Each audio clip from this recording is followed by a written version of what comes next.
Hello दोस्तों, नमस्ते, सुप्रभात। कैसे हैं आप सब लोग? स्वागत है आपका अपने यूट्यूब चैनल साहब की साहिबा पर। आज मैं आप लोगों के साथ शेयर करने वाली हूँ बृहस्पति देव की पूजा विधि, जो कि गुरुवार के दिन की जाती है। यह व्रत और पूजा गुरुवार के दिन की जाती है, यानी उसी को बृहस्पतिवार भी कहते हैं। और इसमें प्रमुख रूप से जो केले की जड़ होती है, उसकी पूजा की जाती है और उन्हीं का पूजन किया जाता है। और विष्णु भगवान, ऐसा माना जाता है कि केले की जो जड़ है उसमें विष्णु भगवान का वास होता है। और इस तरीके का जो चीनी का और किशमिश का घोल बनाया जाता है, जैसे कि इस वीडियो में दिखाया गया है। तो चीनी और किशमिश का घोल बनाते हैं। ये विष्णु भगवान की तस्वीर यहाँ पर रखते हैं। और जो भगवान जी होते हैं उनका सिंहासन भी रख लेते हैं साथ ही साथ में पूजा में। और यहाँ पर जो विष्णु भगवान की मूर्ति है उसका अभिषेक भी कराएंगे, तो अभिषेक भी कराते हैं। इस तरीके से जो कलश भी स्थापित कर लेते हैं और इसी तरीके की पूजा विधि की जाती है। तो आपको प्रॉपर वीडियो के द्वारा दिखाया जा रहा है पूजा विधि किस तरीके से गुरुदेव महाराज की जाती है। और ये पूजा बाहर ही कर रहे हैं हम लोग। यहाँ पर एक सुपारी रखी जाती है पूजन के लिए, उसके नीचे एक पैसा रख दिए देते हैं, तो वही रख दिया गया है।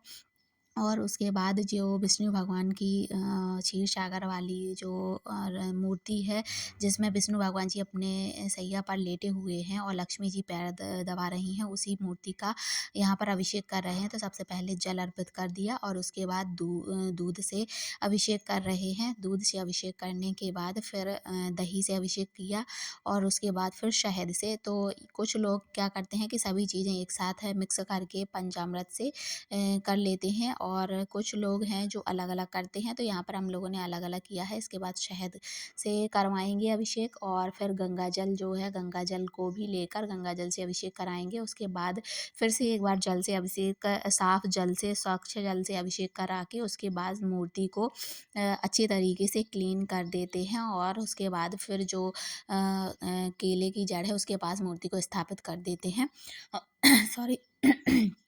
इस व्रत में क्या है, इस व्रत में जो भगवान जी विष्णु भगवान हैं उनको सभी चीज़ें येलो कलर में ही पसंद है, तो सारी चीज़ें पीले रंग की ही रखी जाती हैं उनके लिए। यहाँ तक कि जो चौक पूरन किया जाता है, जो चौक पूरा जाता है उसमें, वो भी हल्दी से ही करते हैं, क्योंकि हल्दी येलो रंग की होती है और येलो कलर ही इनको बहुत ही ज़्यादा पसंद है, इनका फेवरेट है। यहाँ तक कि जो फलाहार या फिर जो शाम के टाइम भोजन ग्रहण करते हैं, तो वो भी येलो कलर से ही करते हैं। इस तरीके से दो केले की जड़ में मूर्ति को स्थापित कर दिया है। अब इसका इनका मतलब कि हल्दी रोली से पूजन करेंगे, और जो पहले जल अर्पित करेंगे उसी, और उसके बाद येलो कलर के ही फूल भी चढ़ाए जाते हैं। तो पीले कलर के फूल पहले से ही व्यवस्थित कर लेते हैं। और आज के दिन माना जाता है कि गुरुवार के दिन साबुन वगैरह नहीं लगाते हैं, ना ही साफ सफाई करते हैं। और पहले ही एक दिन पहले, जैसे कि बुधवार को पोछा वगैरह, झाड़ू वगैरह कर लेते हैं और सिंपल ही नहाते हैं बिना साबुन शैम्पू का इस्तेमाल करे हुए। तो उसके बाद येलो कलर का फूल चढ़ाया, और इसका मेन प्रसाद जो वो घोल बनाया था जिसमें चीनी और किशमिश रहती है, तो पानी का घोल बना लेते हैं और तुलसी वगैरह उसमें डाल लेते हैं। और मेन जो प्रसाद रहता है वो रहता है गुड़ और जो चने की दाल होती है, जो चने की दाल होती है जिनको देवल भी कहते हैं, तो गुड़ और देवल का प्रसाद लगाया जाता है। और किसी फल का भी लगाया जाता है, तो एक फल भी रख लेते हैं। तो हम लोगों ने यहाँ पर पपाया रख लिया था, वो क्योंकि येलो कलर में ही होता है, तो उसको भी रख लिया था प्रसाद के रूप में। इसके बाद पूजा करते हैं और इसकी कहानी भी पढ़ते हैं, तो वो सब आपको वीडियो में दिखाएँगे और वीडियो में शेयर करेंगे, तो आप बढ़िया तरीके से एंजॉय करिए। किसी भी पूजा को करने से पहले एक पॉजिटिव एनर्जी ऑटोमेटिक ही आ जाती है और बड़ा ही मन लगता है, बड़ा ही खुशी प्रसन्नता से पूजा व्रत किया जाता है। तो भगवान जी सारी मनोकामनाएँ पूर्ण करते हैं। जो विष्णु भगवान का व्रत है वो सभी मनोकामनाओं को पूर्ण करने वाला है। जिन लड़कियों का विवाह नहीं हो रहा है या कुंडली में बृहस्पति दोष है, तो भी गुरुवार का व्रत किया जाता है। और पुत्र पौत्र की प्राप्ति, संतान प्राप्ति के लिए भी और धन धान्य की प्राप्ति के लिए भी ये व्रत किया जाता है। जिस भी मनोकामना से यह व्रत रखो, पूर्ण श्रद्धा से करने पर सारी मनोकामनाएं विष्णु भगवान जी गुरुदेव महाराज पूर्ण ही कहते हैं। जगत पिता जगदीश्वर ही कहा जाता है उनको, तो वो सभी मनोकामनाएं पूर्ण करते हैं। उसके बाद कलश का भी पूजन करा जाता है, तो सबसे पहले तो कलश का ही पूजन करा जाता है, तो वो भी करो।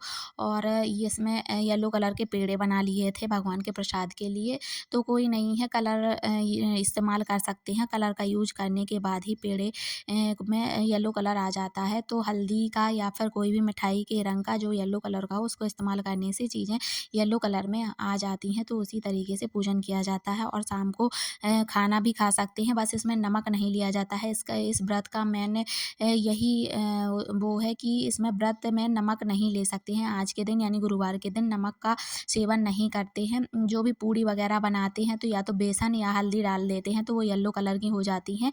बाकी इसमें नमक नहीं लेते हैं, बिना नमक के ही सादे या शक्कर या दही में, गुड़ में, किसी में भी इन पूड़ी का सेवन कर सकती हैं, या फिर फलाहार से रहना है तो फलाहार से भी रह सकते हैं।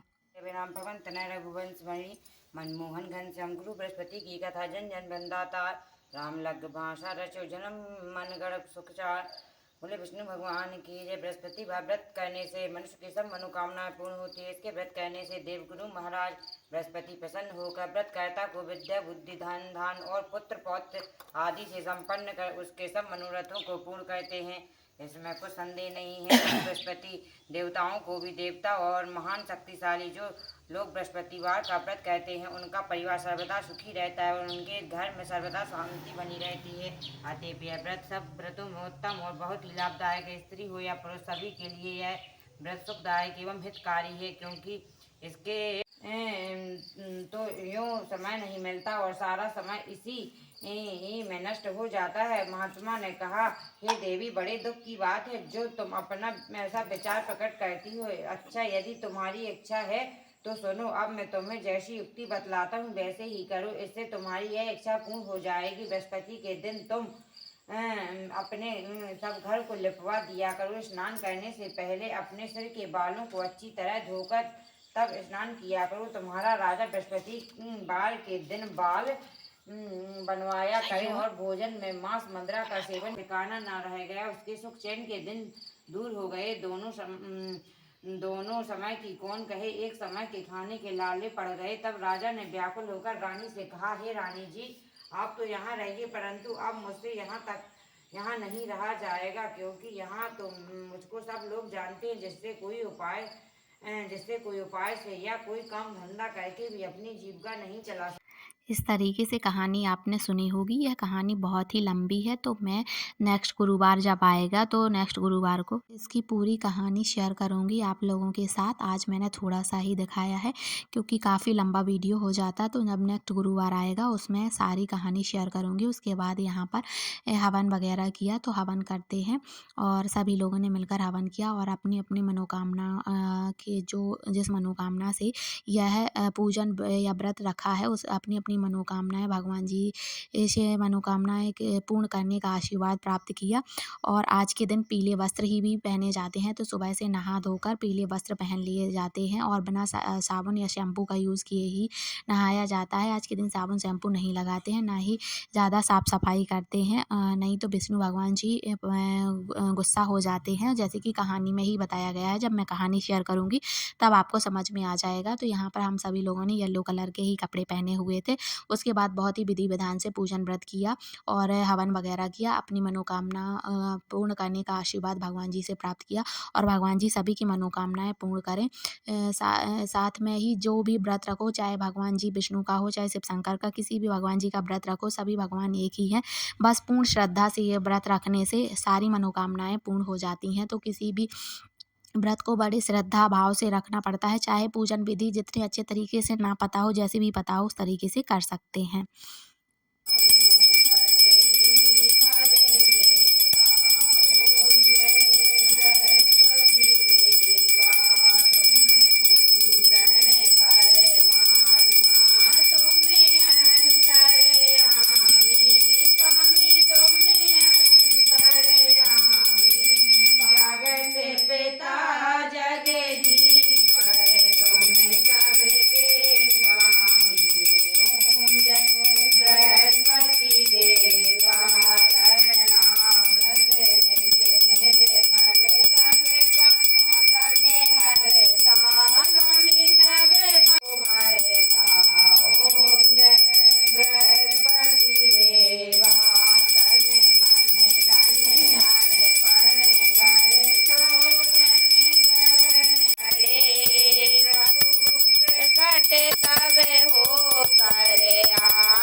तेरी प्रेम सहित गावे स्वामी प्रेम सहित गावे आनंद बंदे सुतो निश्चय पावे ओम जय बृहस्पति देवा जय बृहस्पति देवा स्वामी जय बृहस्पति देवा चन चन भोग लगाऊं कदली फल मेवा ओम जय बृहस्पति देवा जय बृहस्पति देवा स्वामी जय बृहस्पति देवा चन चन भोग लगाऊं कदली फल मेवा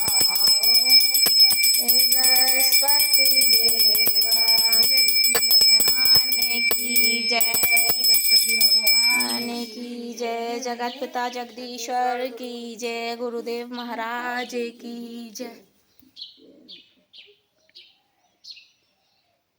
इस तरीके से आरती पूर्ण की और आरती संपन्न होने के बाद प्रसाद लगाया भगवान जी को और अपनी मनोकामना पूर्ण करने की आशीर्वाद प्राप्त किया। और जो चीनी और किशमिश का घोल बनाया हुआ था उसको ही सबसे पहले ग्रहण करते हैं प्रसाद के रूप में और उसको ग्रहण करने के बाद ही मुँह बोलते हैं, नहीं तो मौन व्रत रहकर ही यह पूजा विधि की जाती है। बीच में बोलना नहीं पड़ता है, ना ही बीच में उठना पड़ता है इस पूजा में। तो जब ये प्रसाद के रूप में ले लेंगे उसके बाद ही मुँह बोलना स्टार्ट करेंगे, तब तक मौन व्रत रहेगा। तो इस तरीके का ये पूजा विधि विधान था जो मैंने आपके साथ शेयर किया। आपको कैसा लगा ये पूजा विधि विधान? आपको अच्छा लगा हो तो वीडियो को लाइक ज़रूर कर लीजिए और चैनल पर नए हैं तो चैनल को सब्सक्राइब कर लीजिए। बेल आइकन प्रेस करना ना भूलिए ताकि नोटिफिकेशन आपको प्राप्त हो और आप तुरंत ही वीडियो को देख पाएँ, ताकि आपका कोई भी वीडियो छूटने ना पाए। और अपने फ्रेंड के साथ भी शेयर करिए, जिनको भी ज़रूरत होगी वो ज़रूर इस वीडियो को देखेंगे। तो शेयर करना भी बिल्कुल ना भूलिए। Thank you for watching.